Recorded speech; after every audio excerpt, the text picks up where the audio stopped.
Good evening, everyone. I hope everyone's doing well. God almighty, I am getting old. Well, actually, no, I can't really say that, but that's not why you called. Where do I begin with this one as far as, well, some of the topics I need to talk about, including the assisted sue. I assisted Sue once. She was a lovely lady. She even rewarded me with a cup of tea afterwards. Anyway, the assisted sue, the funeral of Peter Lynch as well, where his son, who is also serving time, I think even as a political prisoner himself, he wasn't even allowed to attend his father's funeral. And then there is the subject of what I am going to put out there as a very distasteful photo of Keir the Traitor Starmer and Rachel Reeves doing their best impression of the Moore murderers, aka Ian Brady and, was it Myra Linden? It's Myra something or other. I can't remember off the top of my head. It's a shame, I posted it like an hour ago. I mean, for all I know, that could change, because for all I know, he could end up with the blood of children on his hands, because that's what the Moore murderers were. They were a sick couple who killed 5 children, basically. He may be potentially killing the elderly through the winter fuel payment he's denied them, but I will not call him a child killer. And I think whoever's done this photo, this edited meme, I think has made a mistake, personally. Do I think they should be arrested for it? No. And what I find sad, though, is there are a lot of lefty NPCs coming out here saying, why aren't the police knocking on his door? Or be prepared for the police to knock on their door. And I want to personally ask these lefties themselves, or myself rather, would you say it would then be justifiable for anybody who called Nigel the Phony Farage or Boris the Clown Johnson, how you lot called them, Nazis, or akin to Hitler? All's in your court, cunts. Well, I already know the answer before they've even said it. I look into my crystal ball that I imagine every day. Anyway, I know the answer to that already. And the answer is, of course not. Because the left wing are a bunch of self-serving, white-knighting dickheads that have a skewed sense of morality. Don't you dare insult our Labour traitor parliament. Stroke number 1. Our Labour Prime Minister and politicians. Oh, but Nigel the Phony Farage and Boris the Clown Johnson? Oh, they're fair game. What about those wankers in America who have constantly been calling Trump Hitler and a Nazi? Do you think their doors should be kicked down? That's the thing. They're all a bunch of, as I said, self-serving, hypocritical fucking cunts. Will I agree with them that this photo is distasteful? Yes, I will. It is very distasteful and could open the poor sod who's done this up to a libel case. Could even send him to prison for it. Because unfortunately, as much as I'm willing to say that this man who's done this, was it Ian McKenzie? Or something like that? This person, basically, yes, it was bad taste. Should he be dressed down? And I don't mean take his clothes off. Yes, he should. Should he be sent to jail? No. Just like how my stance is, if you are going to slander Farage or Trump or Boris Johnson, you have the right to your opinion. You have the right to call them what you wish. But don't start thinking for 1 second you're exempt from the same laws you try to push on us. Because you know what they say, what's good for the goose is good for the gander. Speaking of goose and geese and gander, on a side note, what about these reports over in somewhere in London that basically migrants are going out of their way to attack and eat swans? Diversity and inclusion and tolerance. How well that has aged, hasn't it? Though unlike a fine wine, which has aged through years and what have you, this is aged about as well as a 20-year-old corpse in the middle of the night. But here are all these lunatics in the left standing up on the grand stage, or it was until I took 4 steps on it and turned it into a floor. Anyway, there are all these people who are taking to the stage saying that this man should be in jail for posting this distasteful meme. And I cannot emphasize enough, that should not be the case. But Sandford police has said that they will investigate and identify anyone who reposts that edited image. But of course the mainstream media won't tell you this. You know the drill, folks, because say it with me, it doesn't suit the narrative. What a truly dark day it is when Sandford police are now deciding to prioritise somebody who posted a distasteful image versus, oh, I don't know, the killers, the grapists, the nonces, just to name a few. No, they'd rather go after old Bob on Facebook because he posted something on there. And yet I've yet to see any repercussions for those left-wing NPCs who keep spouting this shit. I don't see any left-wingers getting prosecuted for glorifying violence against Trump. I don't see left-wingers getting jailed for calling for the throats of all the people on the far right to be cut. And yes, I am referring to Ricky Cutthroats Jones. And what I find even more shocking is that this is just speculation at the moment, but there are rumours going round that the Southport killer, Axel Radakabana, the child murdering scumbag, I mean the schoolboy choir, oh guys, stroke number 2, the choir boy school kid, rather, who is so innocent and so loving he wouldn't hurt a fly. Yeah, tell that to the 3 kids he fucking butchered. Or again, maybe I was right first time. It sickens me to think we're prioritising jailing people for what they say on the internet versus people who are committing serious crimes that need to be locked up for the rest of their days, but instead we're trying to sentence Tommy Robinson to 9 months in jail because he exposed the government, because he put out footage of the silence documentary which showcased Jamal not to be as innocent as the mainstream media wanted you to believe him to be. And I would gladly say that shit because I'm not afraid. And I would go as far as saying I am bordering on the lines of somebody who doesn't really have an awful lot to lose, which I know is going to make a huge red flag come up over my head. Somebody get that fucking thing out of here. Save that for Formula 1. Anyway, I know it's going to put a big red flag over my head, but the bottom line is, the truth should not be suppressed. The mere idea that we are prioritising going after Twitterers versus nonces and killers and grapists astounds me. But that's what we get when we elect Free Gear, 2-tier, Keir the traitor, Stalin, Starmer the sectarianist bastard into power. Is Sandford police going to come over here and come and arrest me for saying that? Just because I say it in a video? Take one of these and swivel, police. Because you are not respected by anyone these days. In fact, I'm going to pose the question again. Because those who've been following me on Twitter or have seen my latest YouTube posts will know exactly what question I'm going to ask. Who do you serve, police? Do you serve the people? Or do you serve Keir the traitor Starmer? Do you serve the government?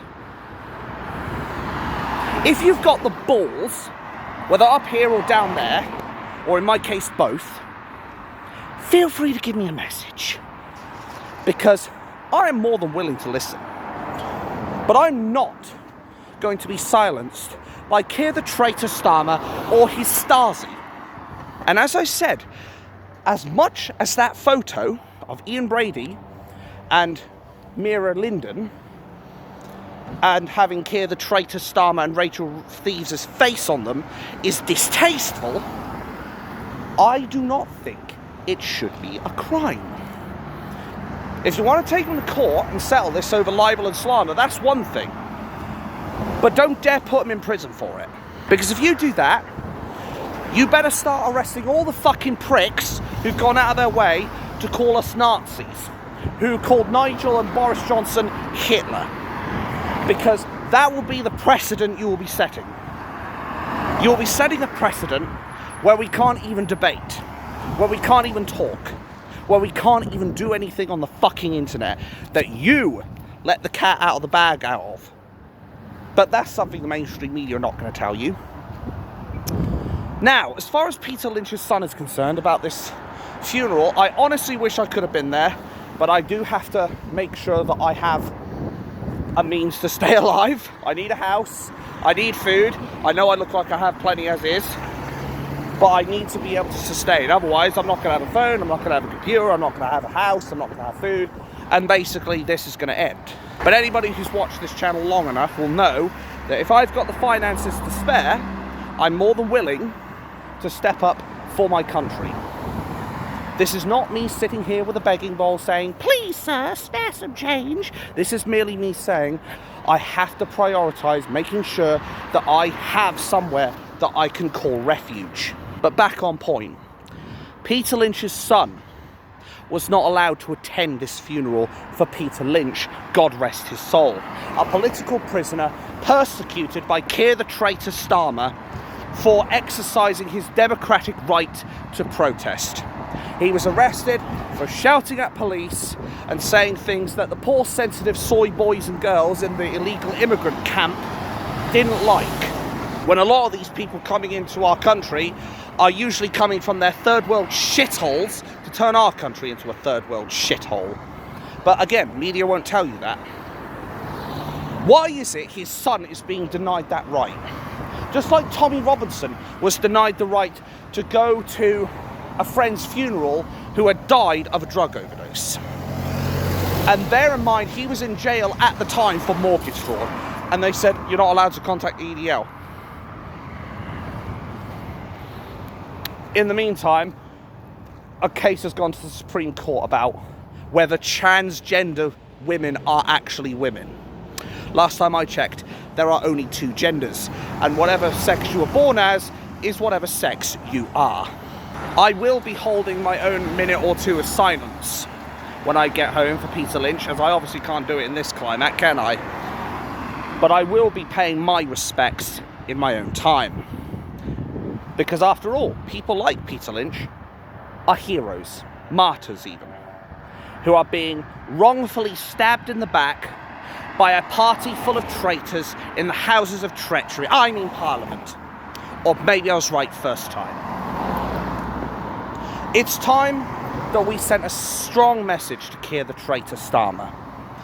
That petition that I talked about in the last couple of videos is on 2.8 million signatures. And I pose this message directly to Keir the traitor Starmer. You think we're all fake? Why don't you check all the fucking emails? Do you have the balls to check every fucking email and check for the signatures of every single one of these people? I'm one of them, you cunt. And I'm personally challenging you. If you truly believe that people like me are liars and that this petition is not genuine, why don't you go and do some research on it and see if you find any fake signatures in that fucking petition. I guarantee you, at best, you'll find a handful. At worst, you'll find fuck all. And why do I say it like this? Well, you can even say it with me. It's because I am not going to sugarcoat a motherfucking thing. I am not going to mince my words. I am going to say it exactly how it is, and I will do my best not to bullshit you. And while I will not go as far as to call Keir the traitor Starmer a child killer, I will say that Keir the traitor Starmer definitely has blood on his hands, and it will probably grow by the hundreds coming this winter. Because a man like him, who is more interested in funding wars in Ukraine, gave a statement about the ceasefire in Gaza, even though Hezbollah were getting their last kicks in, just as the treaty was being signed. But no one's going to bat an eye at Hezbollah and Palestine because, oh, the Palestine, they're the victims in all this. No, they're not. They're terrorist sympathising cunts, and they should be treated as such. They need to be exterminated. At least the ones who want to support terrorists. I do not want death for those who do not want or seek battle. I do not want death for those who do not sign on to the ideas of advocating for terrorism. But I will call for Palestine to at least be neutered as far as serving terrorists is concerned. Is that too much to ask? Is it too much to ask that Palestine ceases all support for terrorists? Stroke number 3. Terrorists like Hezbollah and Hamas. I mean, they would expect anybody on the supposed and mythical far right to disband their support of any terrorists, if there were any on our side, and I would happily do it in an instant. Let's see the leftoids do that. They can't, because they don't have that important thing called a moral compass. The only thing they have is hypocrisy. Pot call the kettle black. I think, though, as far as Peter Lynch, his son, is concerned, it's disgusting. It's reprehensible that his own fucking son can't go to Peter Lynch's funeral. It disgusts me. And in the meantime, Axel Radakabana is allowed to go to a mosque while he's awaiting his trial. Almost said sentencing. But his trial. I dare somebody to have the 0 brain cells and 0 credibility to say that Axel has every right to go to a mosque. I dare somebody with 0 brain cells to say, oh, well, Peter Lynch's son must be a far-right thug. I dare somebody to say that there is no such thing as 2-tier justice or 2-tier policing, and I will debunk your fucking case just like that. There is no way anybody can sit here with a straight face without being completely fucking clueless, can tell me or anyone else there is no such thing as 2-tier policing or 2-tier justice under the regime, the governing, or again, maybe I was right first time, of Keir Stalin, the traitor Starmer, the sectarianist bastard, the free gear Keir. You want to talk about 10 fucking names? I could do it with Keir the traitor Starmer all day. Yet you lot want to focus on Tommy Robinson, and you want to focus on, oh, let's arrest somebody because they photoshopped the fucking image of the more murderers to have Keir the traitor Starmer's face and Rachel Thieves's face on it. But as I said, I pose the question again. Will you, if you think this is acceptable, will you then admit that it's acceptable to arrest all the people who called Nigel Farage and Boris Johnson a Nazi or Hitler? Or Trump Nazi or Hitler? Will you accept that? Now let me be clear, because I don't know if I said it earlier on in the video, I do not support jail time for anybody who posts anything on the internet short of inciting terrorism or violence. The moment you support violence or terrorism, that's it. I don't care if you're the nicest guy in the world or the worst guy in the world. If you post something on the internet and it incites terrorism or violence, that's it. You're cooked. Just like that. Otherwise, if it's just anything else, and of course doxing, let's not forget that one. But if it's anything else other than those 3 points I've mentioned, should somebody go to prison for what they post on the internet? No. I may not support the leftoids. I mean, I've made that pretty fucking obvious over my career. But you know what? I'll defend to the death their right to say what they want to say, even if it does end up putting them in prison or making themselves look like fucking idiots and gives me more content and makes me laugh. And I definitely need a good laugh in this place, because after all, we live under a regime of Keir the traitor Starmer and his 2-tier Stasian justice system, who would rather send political prisoners to jail rather than the rapists, the nonces and the killers and the people who basically go out of their way to turn our country into a third world shithole. I don't know about you, but I stand with the people who want the best of Britain and not for Keir Stalin, the traitor Starmer. I want to see some justice in this country. So I say to Sandford police, drop the fucking shit. Or even drop the soap, quite frankly. Because all you're going to do by pushing this narrative of arrest someone who posted an image is you are going to turn the very people you're sworn to protect against you and turn this country into an absolute cesspit. The country will end up going up in flames.